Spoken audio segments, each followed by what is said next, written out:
Hello दोस्तों, स्वागत है आप सभी का हमारे चैनल के इस नए वीडियो में।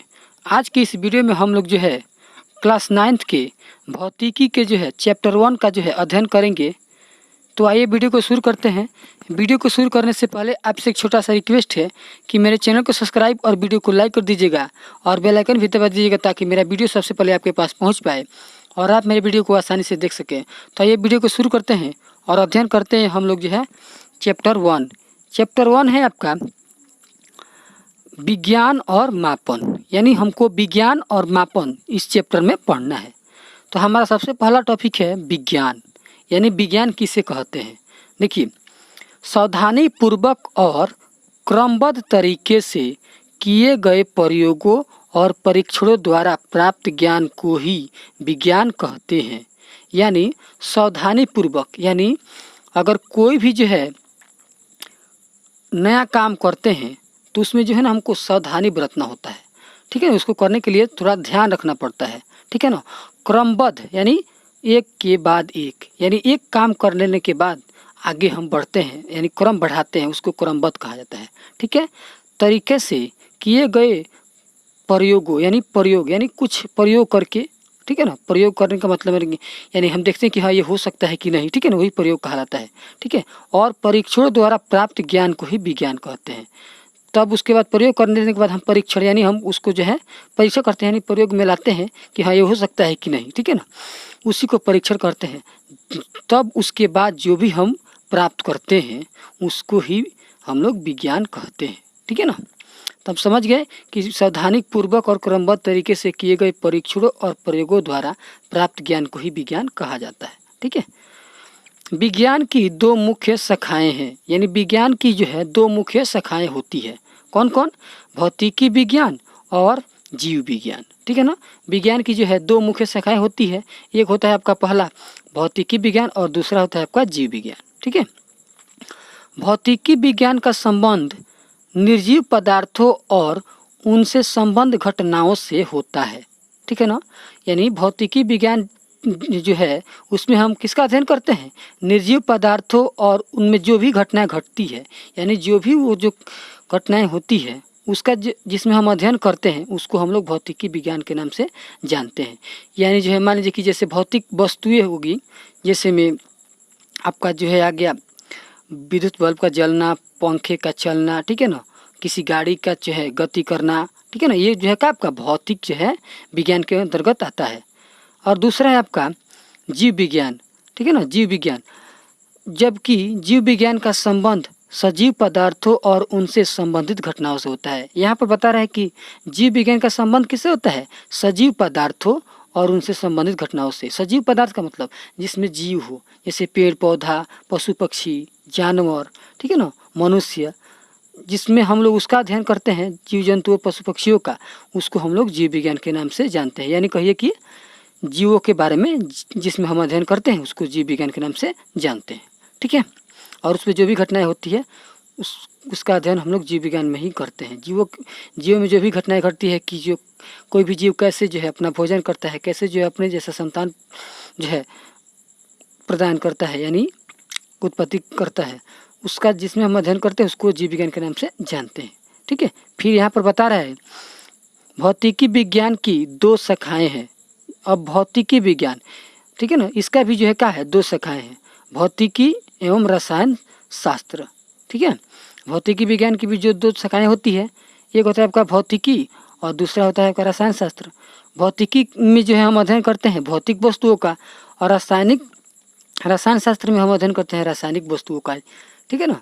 जैसे भी कोई पदार्थ, ठीक है ना, कोई भी केमिकल हो गया, रासायनिक केमिकल वगैरह हो गया, ठीक है ना, जिसमें अध्ययन करते हैं उसको रसायन शास्त्र बोलते हैं। और भौतिकी में आपका भौतिक वस्तुओं का अध्ययन जिसमें करते हैं, जैसे विद्युत बल्ब का जलना, पंखे का चलना, ठीक है ना, ना, इसमें हम लोग भौतिकी के नाम से इसको जानते हैं। फिर आता है आपका बात, जीव विज्ञान की भी दो शाखाएं होती है। ठीक है ना। जीव विज्ञान की भी दो शाखाएं हैं, पेड़ पौधों से संबंध वनस्पति विज्ञान और जीव जंतुओं से संबंध प्राणी विज्ञान। यानी जिसमें हम लोग पेड़ पौधों का अध्ययन करते हैं, जैसे पेड़ पौधा किस प्रकार से अपना भोजन बनाता है, किस प्रकार से जो है उसमें बीज लगता है, किस प्रकार से बीज से नए पौधे निकलते हैं, जिसमें हम उसका अध्ययन करते हैं, उसको हम लोग वनस्पतिक विज्ञान के नाम से जानते हैं। और दूसरा है जीव जंतुओं से संबंध प्राणी विज्ञान, यानी जीव जंतु में आ गया आपका जैसे पशु पक्षी जानवर, छोटे छोटे जीव, मनुष्य, जिसमें जो है जीव होता हो, जो बोलता हो, चलता हो, अपना स्थान परिवर्तन करता हो, उसको हम लोग जीव बोलते हैं। ठीक है ना। अपने भोजन के लिए एक स्थान से दूसरे स्थान जा सकता है, उसको हम लोग जीव बोलते हैं। ठीक है ना। जिसमें उसका अध्ययन करते हैं कि कोई जीव अपना भोजन किस प्रकार से करता है, जो है अपने जैसा संतान किस तरह से जो है ना उत्पत्ति करता है, उसमें हम जिसका अध्ययन करते हैं उसको प्राणी विज्ञान के नाम से जाना जाता है। इसको इंग्लिश में हम लोग जूलॉजी के नाम से जानते हैं। ठीक है ना। अब बात आता है आपका किसी वैज्ञानिक के काम करने के तरीके, यानी किसी वैज्ञानिक कोई काम वैज्ञानिक अगर करता है, यानी कोई भी अलग काम करता है तो उसके किस तरह का जो है काम होगा, यानी वैज्ञानिक विधि क्या हो सकता है। यहाँ पर बता रहे हैं कि वैज्ञानिक विधि के मुख्य 5 अंग हैं। ठीक है ना।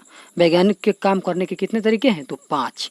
पहला है आपका घटनाओं का सावधानी पूर्वक किया गया परीक्षण, ओवरवेशन, यानी ओवरवेशन का मतलब होता है परीक्षण, यानी कोई भी अगर घटना घटती है तो उस पर जाकर वो क्या करता है, सावधानी से क्या करता है, परीक्षण करता है। ठीक है ना। उसको जो है जानने का कोशिश करता है। ठीक है ना। उसके बाद दूसरा दिया है कि संभावित कारणों का अनुमान लगाना, यानी जो घटना हुई है वो क्यों हुआ है, उसका संभावित कारण का पता लगाता है, उसी को बोलता है कि संभावित कारणों का अनुमान लगाना। वो अनुमान लगाता है ये क्यों हुआ है। ठीक है, वैज्ञानिक। तीसरा है परीक्षणों और प्रयोगों द्वारा उन कारणों की जांच करता है। अब क्या करता है, परीक्षण करता है, उस पर जो है कार्य करता है। परीक्षण का मतलब उस घटना पर कार्य करना। ठीक है ना, परीक्षण कहलाता है। और फिर जो क्या करता है, कार्य करके उसको प्रयोग करता है कि जो है एक घटना हुई है तो उसका कारण जो है प्रयोग से हमको पता चल सकता है। ठीक है ना, ये हो गया। अब फिर उसका जांच करता है, टेस्ट यानी जांच करता है। चौथा है जांचों के आधार पर किसी निष्कर्ष पर पहुंचना, यानी जब जांच कर लेता है तो किसी न किसी एक निष्कर्ष पर पहुंच जाता है कि जो घटना हुई है वो इस कारण हुई है या उस कारण हुई है। ठीक है ना, वही बोलता है कि जांच जब करता है तो निष्कर्ष पर पहुंच जाता है। ठीक है। पांचवा बता रहा है कि आवश्यकता अनुसार विचारों और सोच में अपरिहार्य परिवर्तन करना, यानी वो देखता है कि इसमें जो है क्या जो है बदलाव लाना है, बदलाव करना है, तब उसमें जो है वो बदलाव करता है आवश्यकता के अपने अनुसार। ठीक है ना, अपरिहार्य रूप से यानी और जो है उस पर बदलाव लाना जो है चाहता है तो वो बदलाव ला सकता है। ठीक है, बता रहे हैं यहाँ पर अगला जो है बता रहा है कि किसी वैज्ञानिक एक राष्ट्र या किसी एक काल के नहीं होते, वे समस्त मानव जाति के होते हैं।